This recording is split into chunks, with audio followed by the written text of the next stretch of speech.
Bonjour, c'est quoi la quantique? Je vais vous l'expliquer en 2 minutes et aussi vous débunker plein de fausses idées sur le sujet. Alors vous le saviez sûrement pas, mais aujourd'hui, c'est l'inauguration officielle par l'ONU de l'année internationale de la quantique. Alors la quantique, c'est les lois du monde à toute petite échelle. Alors qu'est-ce qu'elles vous disent ces lois? Ça veut dire quoi être quantique? Quand un corps est quantique, par exemple un électron, il va se comporter en quelque sorte comme une petite vague. Nous on appelle ça une fonction d'onde. Mais dès que vous allez essayer de le mesurer, chouf, la vague, elle se réduit soudainement en un endroit. Mais tant que vous la mesurez pas, cette onde, elle a plein de propriétés incroyables. Par exemple, elle est quantifiée. Elle peut prendre que certaines formes. Plus incroyable encore, cette onde, elle peut être à deux endroits à la fois. On a déjà réussi à prendre cette fonction d'onde, par exemple pour un atome, et à le mettre à 40 cm de lui-même. Et il y a plein d'autres propriétés incroyables. L'effet tunnel, l'intrication, le principe d'incertitude. Mais bon, avant ça, il y a quand même une question de base. Qu'est-ce qui est quantique et qu'est-ce qui n'est pas quantique? Si par exemple je regarde dans cette pièce, qu'est-ce qui est quantique?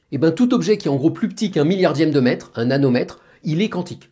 Par exemple, les atomes qui composent ma main, ils sont quantiques. Par contre, une cellule ou un globule ou carrément ma main, eux ils sont pas quantiques parce qu'ils sont juste trop gros et trop chauds. Donc on pourrait se dire, ok, tout ce qui est en dessous d'un nanomètre c'est quantique, tout ce qui est au-dessus c'est pas quantique. Mais c'est pas aussi simple. Ce qui compte aussi, c'est ce qu'il y a autour. Si par exemple vous prenez un objet qui est assez gros, mais que vous le mettez dans le noir, dans le vide, et à très très basse température, il peut devenir quantique. On a déjà réussi à rendre quantique des objets qui ont la taille d'un cheveu. Alors une autre question qui revient tout le temps, à quoi ça sert la quantique? D'abord, ça sert à comprendre le monde qui nous entoure. Si je veux comprendre la couleur de ce pull ou pourquoi ma peau est solide, on ne peut le comprendre qu'avec les lois quantiques. Et c'est pas tout.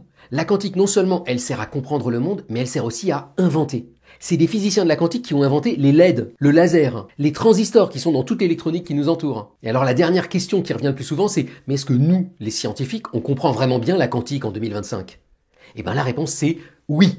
On comprend très bien comment ça fonctionne. On en comprend les équations. Si par exemple vous me donnez un électron et puis vous me dites je l'envoie comme ça et puis je lui mets telle lumière, tel champ magnétique, telle gravité, moi avec les équations de la quantique, je sais vous prédire ce qu'il va devenir. Bon, par contre, il reste encore certains problèmes qu'on n'a pas compris. Par exemple, comment l'onde se réduit soudainement, on n'a pas bien compris. Et puis, il y a des concepts ou des situations qu'on sait très bien prédire, mais qu'on n'a pas réussi à fabriquer en laboratoire. Je pense par exemple à l'ordinateur quantique qui, pour l'instant, marche très mal.